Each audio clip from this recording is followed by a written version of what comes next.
Salut Christo, bienvenue dans cette nouvelle vidéo où on va parler d'email marketing parce que en fait j'en ai jamais parlé je crois et c'est quand même quelque chose de très important. Vous savez que quand on constitue une base mail, c'est une relation qu'on va pouvoir nouer avec ses abonnés, c'est peut-être des transactions qui vont pouvoir avoir lieu à l'avenir. Donc en tout cas voilà, c'est vraiment un canal à ne pas négliger et puis surtout quand on fait du SEO, quand on fait de l'acquisition, qu'on fait du contenu, qu'on fait plein de choses, le but c'est de capturer des prospects entre guillemets, faire en sorte que les gens s'inscrivent à notre liste de diffusion, à notre newsletter, pour pouvoir ensuite les recontacter, leur envoyer d'autres sources, etc., etc. Ou si vous avez un e-commerce, peut-être leur présenter vos derniers produits. Enfin, vous voyez ce que je veux dire. Et donc, quelle solution utiliser pour ça? Il y a pas mal de choses à disposition. Il y a des services dédiés, des outils d'email marketing dédiés que moi j'utilise notamment actuellement. Mais il existe aussi des plugins WordPress qui proposent des solutions équivalentes pour pouvoir capturer les emails, les garder dans une base de données, en fait, faire un véritable CRM. Et c'est ce type d'extension que je vous propose de découvrir ensemble aujourd'hui avec l'extension Fluent CRM. Allez, c'est parti!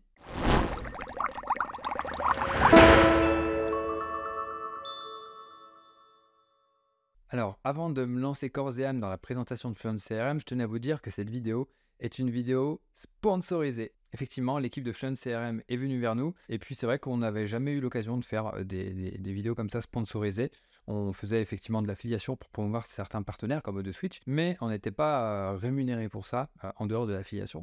Et donc là, c'est un petit peu différent parce que voilà, on a trouvé l'outil intéressant. Après l'utiliser, vous allez voir qu'il va m'intéresser beaucoup après ce que je vais vous dire dans cette vidéo. On est parti là-dessus et donc je vais vous présenter ça. L'idée, c'est de faire ça un petit peu de temps en temps, des vidéos sponsorisées. Ça ne sera pas tout le temps, mais voilà, de temps en temps, quand on trouve que c'est pertinent et que ça met un petit peu de beurre dans les épinards de la marmite aussi. Et donc voilà, tout le monde est content. Mais en tout cas, c'est pas pour autant que je vais donner un avis biaisé. Je vais vous présenter ça en toute transparence. Je vais vous dire ce que j'en pense. Si ça peut correspondre à vos attentes, à vos types de projets, on va essayer de se projeter un petit peu en fonction des différents types de projets.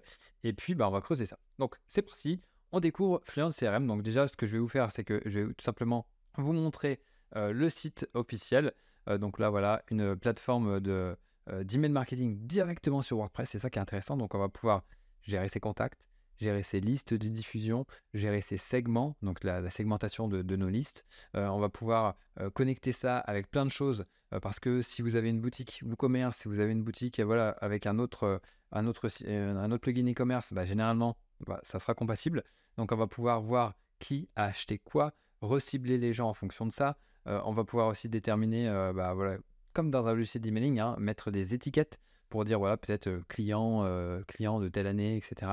Donc on va pouvoir faire plein de choses. On va pouvoir faire des automatisations, on va pouvoir envoyer des emails, des campagnes tout simples. Et donc, qu'est-ce que je peux vous dire d'autre au niveau des fonctionnalités? Après, voilà, vous allez avoir un nombre illimité de contacts, vous allez avoir un nombre illimité de campagnes que vous allez pouvoir envoyer, parce que c'est vrai que quand on est sur d'autres plateformes, des plateformes qui sont qui proposent uniquement ça, bien sûr, il y a différentes tarifications en fonction de la puissance entre guillemets que vous voulez avoir, et donc le prix va monter. Tandis que là, ce qui est intéressant, c'est que on peut regarder tout de suite les tarifs. Regardons rapidement. On peut regarder rapidement les tarifs. Là, on est sur du 90$, mais là, il y a une promo en ce moment, 130$ à l'année pour un site. Donc là, après, si vous avez plusieurs sites, vous pouvez avoir des licences un petit peu plus grosses. Mais au final, avec un site, même si vous avez plusieurs sites, on peut s'en sortir. Et je vous expliquerai un petit peu comment tout à l'heure, même si c'est un petit peu plus compliqué. Mais en tout cas, voilà, c'est assez abordable. Alors, je vais plutôt surligner ça. C'est assez abordable, surtout quand on compare ça. Moi, par exemple, j'utilise ActiveCampaign. Et donc là, moi, je suis dans ce... Donc là, je suis à 50 000 contacts. Plus que je redescende parce que j'ai des contacts actifs, on va dire. Je suis plus là. Et donc là, vous voyez, ça commence à piquer là. À 329$ par mois, c'est déjà le double de la licence un an pour Fluent CRM. Donc voilà, ce qui est chiant, entre guillemets pour moi, c'est que j'ai tout sur cette plateforme-là. Donc si je veux changer, il va falloir qu'on se tape toute la migration. Donc ça peut être un petit peu embêtant parce qu'il y a quand même pas mal de choses. Donc tous les contacts, toutes les listes, tous les tags, tout plein de trucs, quoi.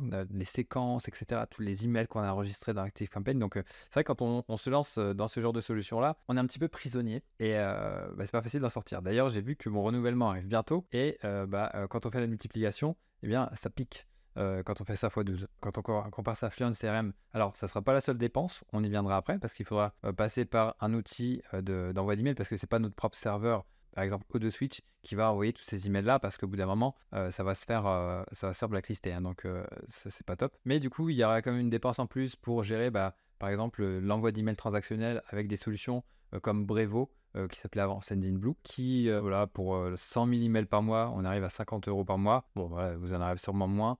Moi, je suis plutôt, ouais, peut-être vers les 60 000 emails par mois si j'envoie 3 newsletters. Allez, peut-être plus, entre 60 et 100K peut-être, j'en sais rien. Mais dans tous les cas, ça sera bien moins cher que ActiveCampaign ou des solutions concurrentes comme, je sais pas, il y a ConvertKit, qui s'appelle kit.com maintenant, si je dis pas de bêtises. Oh non, ils ont laissé encore ConvertKit. Les tarifs, c'est à peu près les mêmes, hein. Quand on a, voilà, 20 000 contacts, on va dire, on arrive à combien? Bon, on est un petit peu moins cher là. On est, allez, à 150 par mois ou à 210. Ce qui fait quand même un bon billet. Il y a du Mailchimp, bien entendu, hein, le leader historique. Mailchimp, vous voyez, il y a la concurrence qui est là aussi. Si je regarde les tarifs de Mailchimp, alors j'y suis passé sur Mailchimp, mais bon, j'ai voulu quelque chose d'un petit peu plus costaud. Donc là, on était à 258 par mois, donc gratuit pendant un mois, ok, mais voilà, ça reste cher à partir du moment où on a pas mal d'emails. On va découvrir ensemble Fluent CRM et puis voilà, vous ferez vos calculs en fonction de vos projets, en fonction de vos... Voilà, si vous avez un petit site, au final, Fluent CRM avec un petit Brevo, avec, je sais pas, 20 000 emails, voilà, vous êtes à 10, 120 € à l'année, plus ça, allez, ça fait 2 fois 120, 2 fois 130, allez, en tout cas pour moins de 400 €, vous avez une gestion des emails toute simple, à partir du moment où vous voulez un truc un peu professionnel. Ça peut vous aider, en tout cas, à voir en fonction après des outils. Il y a peut-être des concurrents que je vous ai montrés qui peuvent avoir des offres qui sont plus intéressantes quand on a peu d'emails, mais le truc c'est qu'on va créer plein de choses à l'intérieur de ces outils et voilà, vous allez grandir, puis vous allez rester dans ces outils, puis après il faudra passer à la caisse. Alors que voilà, si vous voulez la jouer un petit peu plus malin, eh bien peut-être que Fluent CRM est une bonne solution. Bon, maintenant que on a fait le tour des tarifs, eh bien je vais vous montrer un petit peu ce qu'il y a sous le capot. Rendons-nous dans une administration. Voilà, j'ai créé un site de test sur notre serveur labo. Et donc, on va regarder ensemble un petit peu, on va faire le tour du propriétaire et je vais vous montrer un petit peu ce qu'il en retourne. Donc là, on est sur le tableau de bord, hein, donc de Fluent CRM. On a donc tous nos contacts, toutes nos campagnes, les emails qui ont été envoyés, les étiquettes qui ont été créées, les modèles d'emails. Là, on voit les différentes choses qu'il y a à faire quand on démarre. Et donc là, il y a quelques petits raccourcis aussi. Donc là, on a la navigation qui est tout en haut, mais on a aussi la navigation qui est là. Donc là, je vais commencer par les contacts. Donc là, tout simplement, j'ai rentré un de mes emails pro ici. Et donc là, ici, vous allez avoir donc tous vos contacts. Donc là, si je clique dessus, je vais avoir la vue de mon contact. Donc là, voilà, c'est moi, bonjour. Je suis dans cette liste-là. J'ai aucune étiquette qui a été ajoutée sur moi. Donc là, je ne vais pas pouvoir me filtrer. Mais voilà, après, je peux remplir plein de choses, hein, l'adresse éventuellement. Ça peut être récupéré s'il y a des commandes. La date de naissance. On peut aussi gérer des champs personnalisés. Par exemple, on pourrait noter combien la personne a dépensé chez vous. Donc à chaque fois qu'il y a une commande qui se fait, hop, on rajoute, on additionne les valeurs pour avoir le chiffre d'affaires qui a été généré par un contact. Donc on a après les emails qui ont été envoyés, etc. On peut vraiment tout suivre. Au niveau donc des campagnes, des séquences emails, des automatisations, on verra la différence entre les deux tout à l'heure. Soumission de formulaire, donc là, Fluent CRM va travailler avec toutes les extensions de leur écosystème. Donc ils ont leur propre solution de plugin de formulaire qui s'appelle Fluent Forms. On le voit ici, j'ai dû l'installer pour pouvoir créer un formulaire d'inscription à ma newsletter. Et là, on peut éventuellement mettre des remarques. Ça peut être intéressant si, par exemple, vous avez des commerciaux. Donc, vous pouvez noter des choses là-dessus pour dire, voilà, telle personne, a déjà été contacté ou je l'ai eu au téléphone, telle date, ça s'est passé comme ci, comme ça. Donc là, vous pouvez noter des choses comme ça. Ça permet que l'information circule dans votre entreprise et que quand quelqu'un de nouveau arrive, eh bien, elle puisse voir sur le contact, ok, quel est l'historique et qu'elle ne redemande pas des informations basiques qui ont déjà été données. Donc voilà, ça c'est intéressant. Ensuite, on a les listes. Donc là, c'est ce qui va nous permettre de classer nos différents contacts. Donc là, on aura une liste newsletter, mais on peut avoir une liste client, on peut avoir une liste, je ne sais pas, abonné à telle offre ou quelque chose comme ça. Donc voilà, vous pouvez segmenter comme ça vos contacts par liste. Pour vous donner une idée, moi sur ActiveCampaign, alors je ne vais pas vous le montrer là, mais j'ai une liste, bien sûr, newsletter de WP Marmite. Là aussi, j'ai une liste de WP Marmite News. J'ai une liste WP Marmite Start, etc. Pour tout ce qu'on propose, j'ai une liste client. J'ai une liste des listes d'attente. J'ai une liste pour les différents projets en fait, que j'utilise. J'ai une à plusieurs listes pour chacun de ces projets en fonction des besoins. Donc là, ensuite, on a les étiquettes. Donc là, j'ai créé ça pour dire, OK, ça, c'est des gens qui viennent du formulaire principal que j'ai créé, que je vous montrerai tout à l'heure. Et après, vous pouvez en créer plein, hein.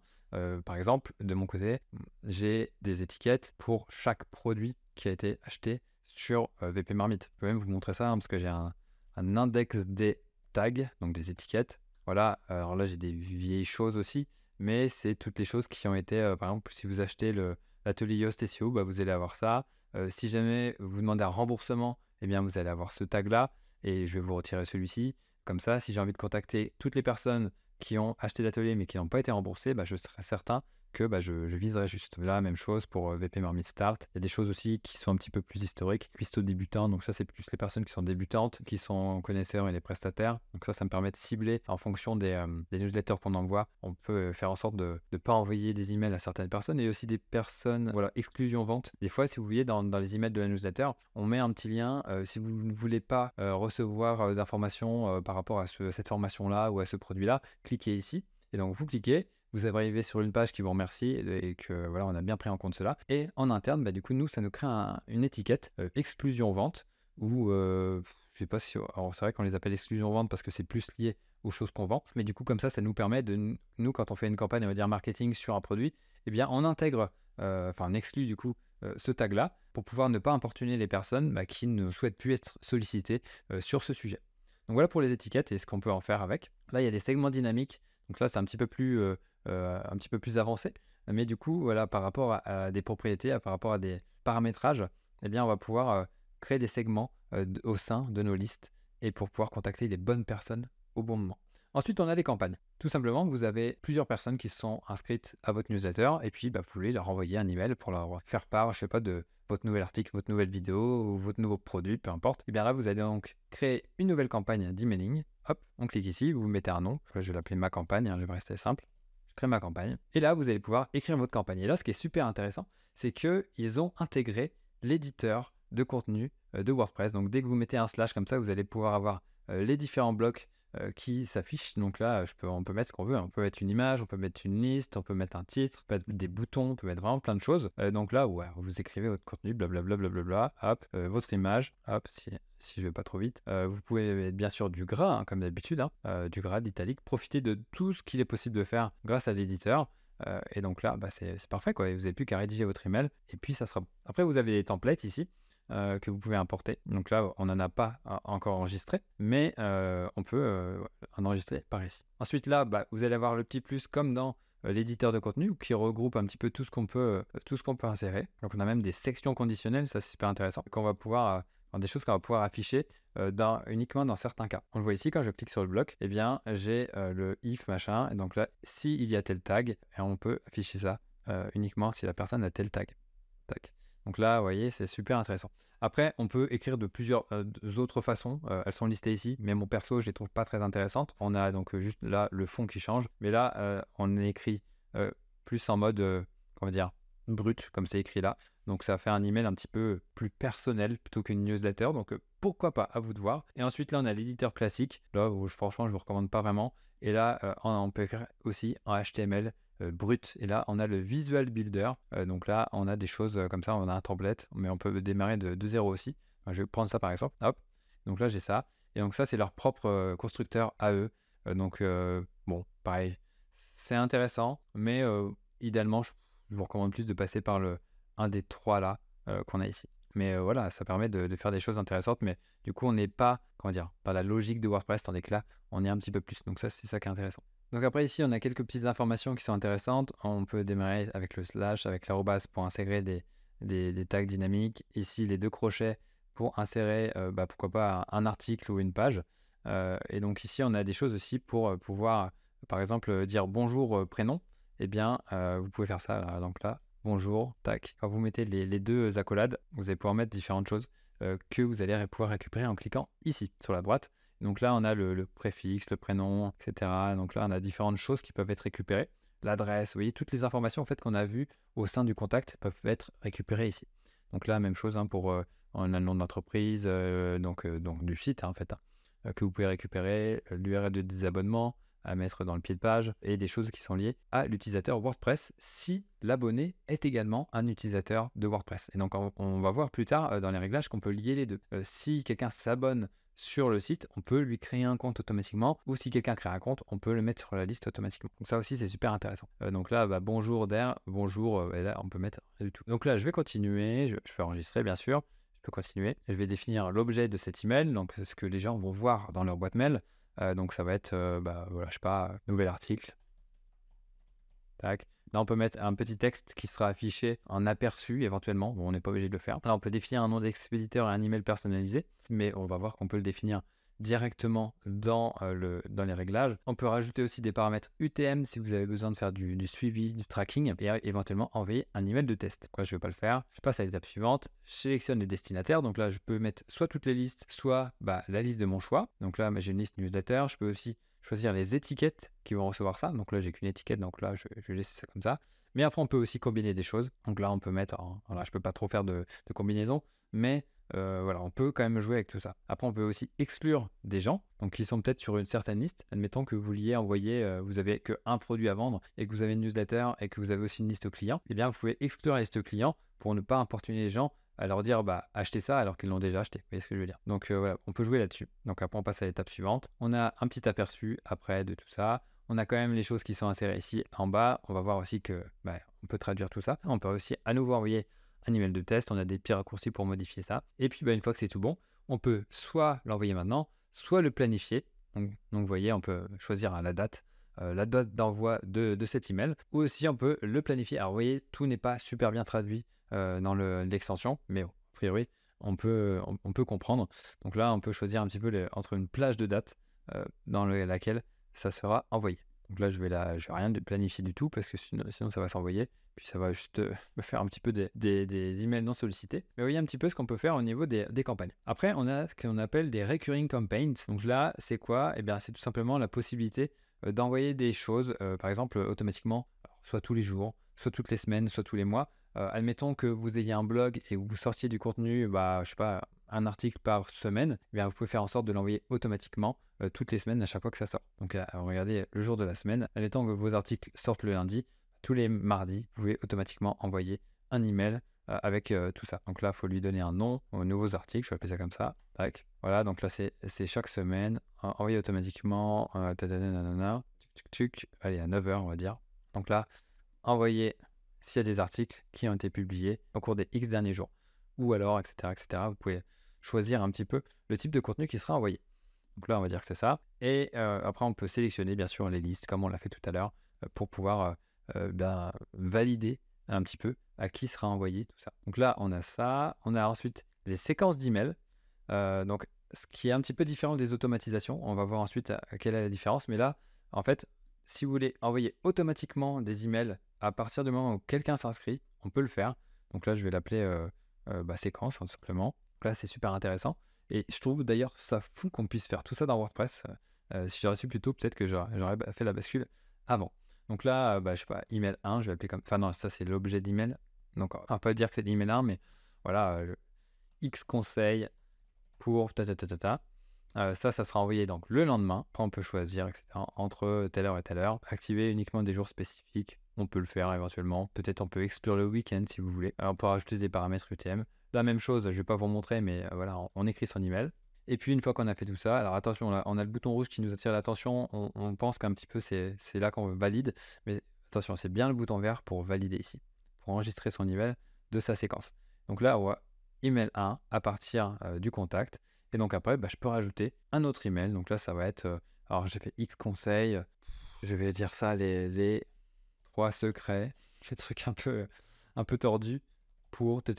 Et donc là, ça, on peut l'envoyer peut-être 4 jours après. Donc 3 jours après le second email. Donc là, même chose. Hein, voilà. Je vais laisser ça comme ça. Je fais très peu de contenu. Tac. Et on enregistre. Et donc voilà, là, à chaque fois que quelqu'un va s'inscrire, il y aura un email qui va partir un jour après, un email qui va partir 4 jours après. Donc c'est vraiment à partir du début, c'est pas à partir du second email. C'est ça qui est un petit peu différent par rapport aux automatisations. Ensuite, on a les modèles d'email. Donc ça peut vous aider tout simplement à gagner du temps. Vous créez un modèle, par exemple, quand vous avez, je sais pas, un nouvel article à partager, ce qu'on disait tout à l'heure par rapport aux recurring campaigns. Eh bien, vous préparez tout ça ici, vous mettez votre dernier article, blablabla, hop, et puis voilà. Ici, vous allez pouvoir préparer un certain nombre de choses, et si on voit bien voilà, les derniers articles ici qu'on peut avoir. Donc là, on a l'article de base de WordPress. Donc là, on choisit le type de contenu. Et puis voilà, comme ça permet de tout récupérer et donc d'envoyer automatiquement vos derniers articles. Donc là, c'est les modèles d'email. Donc bien sûr, après, il peut y avoir des modèles pour différentes choses, hein. Par exemple, nous, de notre côté, on a un modèle d'email, on va dire, classique, ce qu'on envoie d'habitude. Après, on a un modèle d'email pour WP Marmite News. On a un modèle d'email pour les clients, qui est un petit peu différent parce que c'est pas le même logo, etc. Donc on peut jouer là-dessus. Ensuite, on a les formulaires. Donc là, j'ai créé un formulaire. J'ai pris un petit peu les devants par rapport à la vidéo, mais du coup, ça va vous faire installer Fluent Forms. Donc ça, c'est leur extension qui permet de récolter tout simplement des emails, mais aussi de créer tout type de formulaire. En fait, c'est un concurrent de Gravity Forms, c'est un concurrent de Ninja Forms, c'est un concurrent de... Voilà, il y a tellement de plugins de formulaires que je ne peux même pas tous vous les citer. D'ailleurs, au passage, on a fait une page qui présente pas mal de solutions d'emailing. Donc, c'est sur vpmarmite.com/compare. Et donc, un meilleur plugin opt-in pop-up WordPress. Donc voilà, vous pourrez les découvrir tous ici. D'ailleurs, au fil du temps, on va essayer d'améliorer les comparatifs pour mieux vous aider à faire vos choix en matière de différents types de plugins. Parce que vous verrez, on compare aussi des plugins de sauvegarde, de sécurité, etc., etc. Enfin bref, je reviens à mon sujet. Donc là, j'ai créé un formulaire. Je peux en créer un nouveau si je veux, mais je vais vous montrer un petit peu comment je peux le modifier plutôt, hop, en cliquant ici. Ça va m'emmener sur Fluent Forms ici. Donc là, j'ai mis quelque chose de très simple. Prénom, email, je m'abonne. Après, il faudra même que je mette le petit texte RGPD pour dire, voilà, comme vous pouvez le voir sur la marmite, c'est en remplissant ce formulaire, je consens à ce que telle société gère les communications, blablabla, blablabla, et toutes les informations sont dans la politique de confidentialité, etc., etc. Donc là, voilà, je pourrais ajouter un champ HTML personnalisé pour ça. Mais en tout cas, voilà, j'ai fait quelque chose de simple juste pour la vidéo. Mais voilà, après, ça sera à vous, bien sûr, de faire tout ce qu'il faut en ce sens. Après, il y a différents réglages qu'on peut mettre ici. Donc là, ça se fait tout seul quand on le fait à partir de Fluent CRM. Mais après, si vous voulez, vous pouvez personnaliser pas mal de choses, le formulaire. Alors là, tout n'est pas entièrement traduit, donc il faudra un petit peu lutter si vous ne parlez pas trop bien anglais. Mais voilà, on peut faire en sorte de restreindre un certain nombre de choses. Hop, là, il y a des choses qui sont uniquement dans la version pro. Donc ça, c'est les notifications qui sont envoyées à chaque fois que quelqu'un s'inscrit. Donc là, il n'y en a pas forcément besoin. Là, on peut mettre du JS. Et là, on peut configurer les intégrations. Donc là, vous voyez, je l'ai intégré avec Fluent CRM. Et donc ici, donc ça s'est fait tout seul, hein, ce que je vous disais. C'est que avec ce formulaire, ça inscrit les gens à la liste newsletter. Ça prend leur email. D'ailleurs, leur prénom ici, hop, je peux aller chercher le prénom. Tac. Ici, donc j'ai pas le nom parce que j'ai pas le champ en question. Et ça me met une étiquette formulaire principal. Et donc là, on pourrait passer si le contact existe déjà dans Fluent CRM, par exemple. Voilà. Et après, il y a un certain nombre d'options. Donc là, je vais sauvegarder. Et puis, bah, je vais revenir dans Fluent CRM parce que là, je fais pas une vidéo sur Fluent Forms. Mais je vous ai montré juste le nécessaire. Donc voilà, au niveau des formulaires. Puis après, j'ai mon petit code court que je peux intégrer. Mais il y a aussi un bloc qui est dédié. Donc là, j'ai créé une page newsletter pour vous montrer. Non, toute simple. Donc là, j'ai mis un truc comme ça ici. Et j'ai intégré le bloc ici. Tout simplement. Tac. Là, on peut choisir le formulaire. Il y en a d'autres qui se sont créés. Mais voilà, j'ai fait le mien pour voir un petit peu comment ça fonctionnait. Et c'est plutôt pas mal. Donc là, on peut même choisir le style. Mais j'ai laissé comme ça. Et si je fais hériter du style du thème, ça va pas trop me péter. Voilà, j'ai mon bouton qui pète. Donc là, après, ça va demander du CSS. C'est ça qui est un petit peu embêtant. C'est que c'est pas forcément facile de récupérer le style du thème. Ou sinon, voilà, il faut passer par du CSS pour que ça puisse un petit peu s'aligner. Donc vous voyez un petit peu ce que ça donne et du coup, si je vais voir l'aperçu, hop, donc voilà j'ai ça. Et après, je peux m'inscrire et donc on peut arriver donc dans la base de données de Fluent CRM. Ensuite, autre chose, on a ce qu'on appelle les automatisations. Alors ça va un petit peu plus loin que les séquences email et c'est très intéressant parce que ça va nous permettre de faire des choses vraiment très fines et d'essayer de contacter les bonnes personnes au bon moment, essayer vraiment d'être bien précis dans nos communications. Donc là, on a par exemple un email, une séquence de bienvenue pour les nouveaux utilisateurs. Bah là, c'est plutôt un email de bienvenue, mais là, on a plutôt une série d'emails. Ça, c'est bien, par exemple, vous avez un produit. Par exemple, nous, là, vous avez peut-être dû entendre parler de VP Marmite Pay qu'on est en train de lancer au cours du mois de septembre. Et du coup, bah, ce qu'on pourrait mettre en place, c'est une séquence de bienvenue pour dire, voilà, merci de votre commande. Voilà comment ça marche, prendre des emails pour prendre des nouvelles, après un nouvel email pour peut-être obtenir un témoignage. Et voilà, vous voyez un petit peu ce que je veux dire pour essayer de garder un canal de communication ouvert avec ses clients, ou ça peut même être aussi avec ses abonnés tout simplement. Donc là, vous voyez là, liste d'attente là, on pourrait par exemple faire ça aussi. Je vais l'importer, on va voir ça. Donc là, on a donc une liste d'attente, un email de bienvenue, et après, on peut faire un test AB. Donc c'est ça qui est aussi intéressant. Ça, on ne pouvait pas forcément faire ça avec les séquences email.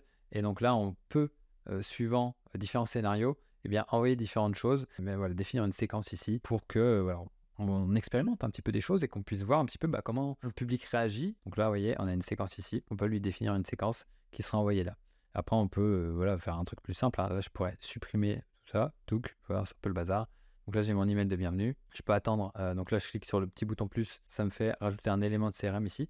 Je peux attendre X temps. Donc là, admettons que je veuille attendre 2 jours. Après, je pourrais faire en sorte d'appliquer une étiquette ou quelque chose comme ça. Donc là, il y a des choses un petit peu plus techniques, mais on pourrait dire, OK, là, je renvoie un autre email. Hop, envoyer un email personnalisé. Qu'est-ce qu'on a d'autre? Créer un utilisateur WordPress, je vous en parlais tout à l'heure. Supprimer un rôle, modifier le rôle, annuler la séquence d'email, parce que ça c'est aussi intéressant. Mais imaginez, vous avez une séquence de vente de 5 emails qui tournent et la personne achète. Il faut qu'une fois que la personne achète, on puisse automatiquement faire en sorte qu'elle ne reçoive pas les emails suivants, parce que sinon, vous allez vouloir lui vendre un truc alors qu'elle l'a déjà acheté. Pas top. Donc ça peut être intéressant de définir ça. Et voilà, sinon je peux définir un email, pareil, même chose. Je définis mon email ici, je me mets un libellé là, et je mets mon objet, éventuellement un en-tête, et c'est parti, je peux faire mon email pour ma séquence. Donc au final, je retrouve pas mal ce qu'il y a dans ActiveCampaign. Alors c'est sûr que tout n'est pas forcément bien traduit, mais ça permet quand même de faire pas mal de choses. Là, sinon, on peut avoir quelque chose en partant de zéro, from scratch. Sélectionner le déclencheur. Donc, il faut toujours un déclencheur pour une séquence. Est-ce que c'est quand quelqu'un arrive sur une liste? Est-ce que c'est quand on ajoute un tag ou une étiquette? Admettons que j'ajoute un tag parce qu'une personne achète tel produit. Et hop, je peux avoir une séquence qui démarre à partir de ça. Est-ce que la personne, elle est supprimée de la liste? OK, on peut lui dire, envoyer une séquence automatiquement pour lui dire, ciao. Salut. Si on a l'anniversaire de la personne, on peut déclencher des emails à partir de l'anniversaire pour peut-être mettre un code promo ou j'en sais rien, en fonction de l'anniversaire. Enfin voilà, il y a vraiment pas mal de choses. Il y a des déclencheurs de WordPress. Mettons, on a une personne qui s'inscrit sur le site. Et bien là, on va pouvoir la mettre dans la liste. Et donc là, on a des WordPress triggers. Donc là, on a une connexion de l'utilisateur. Ça aussi, c'est intéressant. Dès que la personne se connecte au site WordPress, on peut envoyer des choses pour leur dire ça fait tant de temps que vous n'êtes pas venu. Tout va bien, etc. Ce genre de choses. Alors, regardons rapidement les réglages parce qu'il y en a pas mal. Donc là, j'ai mis un peu les infos qui me concernent. Pareil, là, réglage par défaut. Donc ça, c'est mon nom d'expéditeur, c'est mon email d'expéditeur, etc. Limite maximale d'emails par seconde. Pas trop augmenter, sinon vous allez faire un petit peu péter le serveur. Mais on va voir qu'on peut se connecter avec des différents services de SMTP pour, comme je le disais tout à l'heure, comme Brevo, pour faire en sorte que ce soit un service professionnel et qui a, on va dire, une bande passante suffisante et qui est spécialisé dans l'envoi d'emails pour pouvoir faire tout ce travail-là et faire en sorte que les emails arrivent à destination aussi, parce que c'est quand même le but. Ici, réglages généraux. Alors, je ne vais pas tout vous lister ici, mais il y a un certain nombre de réglages. Je voulais juste vous parler des plus importants. Ici, on peut donc définir les champs personnalisés. Donc là, je vous disais tout à l'heure qu'on peut mettre un champ. Alors, est-ce qu'on a un champ numérique, par exemple, ici? Et donc là, je vous disais, je pourrais dire montant des commandes. Là, je vais avoir montant commande. Et je peux créer un groupe pour relier différents champs. Mais là, je ne vais pas le faire. Là, j'ai montant des commandes. Donc voilà, dès que je vais aller au niveau de mes contacts, je clique sur mon contact.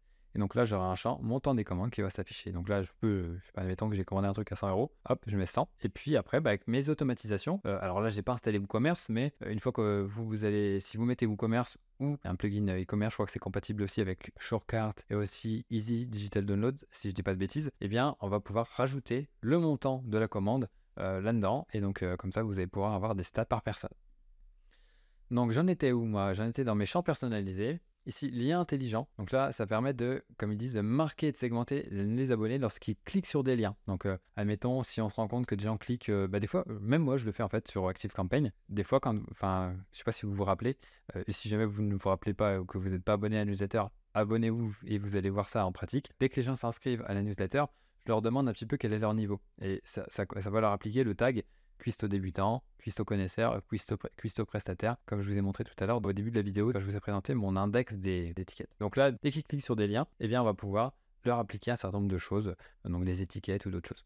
Paramètres de double consentement, donc ça c'est pour le double opt-in. Donc là, pareil, il y a des choses à confirmer, à traduire aussi. Donc ça c'est juste pour que les gens confirment bien qu'ils veulent être inscrits sur votre newsletter. Ici, réglage d'intégration. Donc là, il y a WooCommerce, EDD, Lifter LMS, LandDash, Tutor LMS, d'autres plugins d'espace membre. des plugins aussi de formulaires, Fluent Forms bien entendu. Ils sont pas encore trop compatibles avec des extensions type Gravity Forms, etc. Mais en même temps, voilà, c'est la concurrence de Fluent Forms, donc là, il y a un biais qui peut être compréhensible. Et aussi sur des constructeurs de pages, donc là, ils sont assez compatibles avec pas mal de choses. Ici, on a une nouvelle fonctionnalité qu'on a vue sur le site là, au moment où j'enregistre cette vidéo, la nouvelle fonctionnalité qui est l'abandon de panier.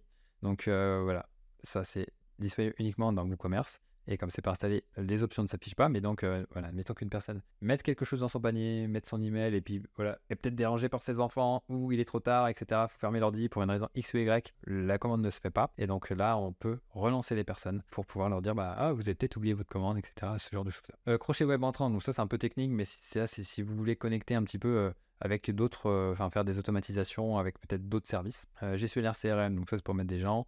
API REST aussi, ça peut être utile dans certains cas, mais bien précis. La compliance, là on peut anonymiser les adresses IP. Faisons ça, faites ça d'ailleurs, très important. Supprimer un contact quand un utilisateur du WordPress, du site WordPress est supprimé. Et activer la désinscription en un clic. If enabled, non. Donc là, si on fait ça, on ne peut pas avoir de retour. Donc là, je vais laisser. Parce que des fois, c'est bien d'avoir des retours. Pourquoi vous êtes désabonné. Ensuite, le cœur du sujet là, c'est les SMTP, tout simplement pour éviter que ce soit votre serveur qui envoie les emails, voilà, toutes les séquences, les campagnes que vous allez envoyer. Si vous avez quelques dizaines de contacts, ça va passer.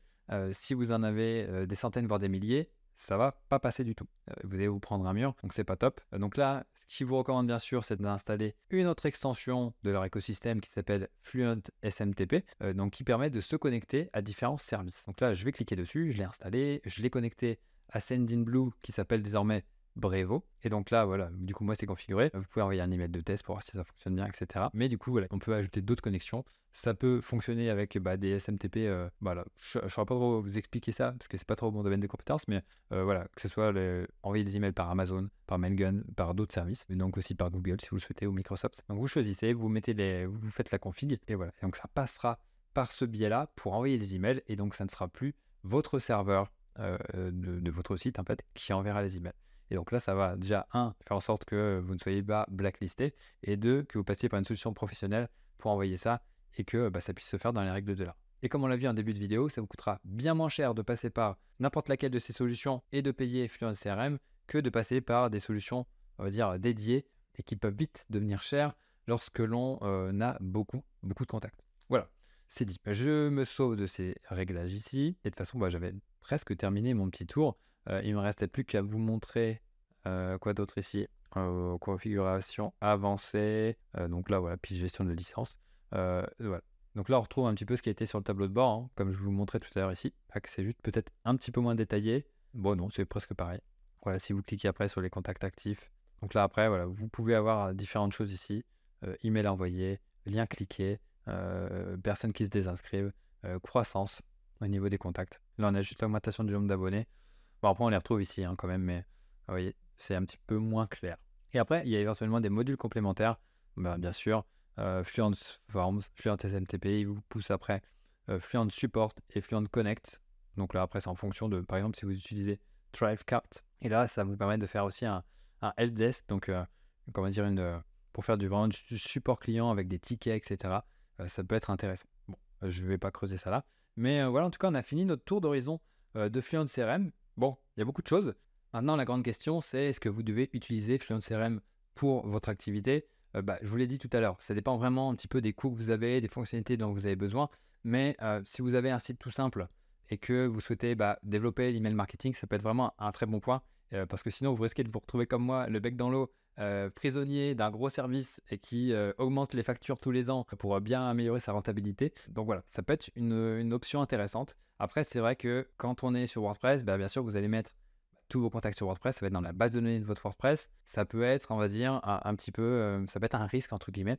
Vous me direz après, si vous avez un e-commerce, vous avez quand même vos données clients qui sont sur votre site. Donc c'est vrai que moi, de base, j'étais plus pour mettre ça ailleurs. Mais après, ce qu'on peut faire, même si c'est un petit peu plus compliqué, et c'est ce que je vais peut-être faire, si je me lance là-dedans, parce que ça va prendre un peu de temps, c'est d'avoir un site dédié sur lequel vous allez avoir votre CRM. Typiquement, moi, ça pourrait être, je sais pas, crm.vpmail.com, et puis je me connecterai dessus, et mon équipe pourrait le faire aussi, pour pouvoir envoyer des newsletters à partir de ce site-là. Et le but après, ça serait de connecter tous mes autres sites pour que ça puisse envoyer, donc à partir des formulaires d'inscription à un newsletter, etc., via des automatisations, en passant par des services comme make.com. J'ai vu que c'était compatible avec Fluent CRM. Voilà, on peut voir que c'est compatible, donc on peut connecter les deux. On peut faire en sorte que si quelqu'un s'inscrit dans un formulaire, eh bien, ça l'envoie via l'API sur un autre site, et donc qu'on puisse centraliser un petit peu tous nos contacts au lieu d'avoir plusieurs petits CRM qui sont sur chacun des sites. Et là, moi, dans mon cas, ce qui est intéressant, c'est que si quelqu'un, mettons, s'inscrit à la newsletter VP Marmite News, eh bien, je vais pouvoir jouer avec la segmentation pour peut-être afficher des choses aux gens qui n'ont pas, par exemple, acheté VP Marmite Pay ou VP Marmite Start. Vous voyez, on peut vraiment jouer sur des choses comme ça. Donc ça, je peux le faire actuellement avec ActiveCampaign, donc ça, c'est super intéressant. Mais si je voulais le faire avec Fluent CRM, voilà, ça demanderait quand même pas mal de mécanique, mais ça serait faisable quand même. Je vois qu'il y a les connexions qui peuvent se faire. Donc voilà, après, si vous avez donc un petit site, une boutique e-commerce, ça peut fonctionner. Donc après, à vous de voir. Après, à fonction des outils que vous utilisez déjà, combien ça vous coûte, faites le point là-dessus. Moi, quand j'ai vu le prix d'ActiveCampaign qui a vraiment pas mal augmenté, pour l'année 2023-24, j'ai payé 3200, là ça va être 3800. Qu'est-ce que ça va être l'année prochaine? Alors que j'ai pas eu non plus une augmentation folle de contacts, ça reste assez stable. Donc je pose sérieusement la question. Le truc, c'est que le renouvellement arrive que dans quelques jours par rapport au moment où je tourne cette vidéo, donc je crois que je vais devoir y passer. La question se pose sérieusement pour moi en tout cas. À vous de voir après si ça peut faire l'affaire, mais en tout cas, si j'étais passé par cette extension-là avant, eh ben, je pense que j'aurais fait de sérieuses économies. C'est comme ça. Dans tous les business, comme ça, il y a quand on utilise certains services, on est entre guillemets engagé un petit peu comme ça. C'est pas facile. Il y a beaucoup de friction quand on veut faire un changement de ce genre-là. Donc, à voir, à méditer pour moi, et puis après, à vous de me dire ce que vous en avez pensé. Donc, dites-moi tout en commentaire. Là, on a fait vraiment un tour d'horizon complet. Donc, merci d'avoir suivi jusqu'au bout. Je vous dis à très bientôt pour une nouvelle vidéo. Et si ça n'est toujours pas fait, je vous encourage à vous abonner à la chaîne pour recevoir les futures vidéos et continuer de vous améliorer avec WordPress. Ciao!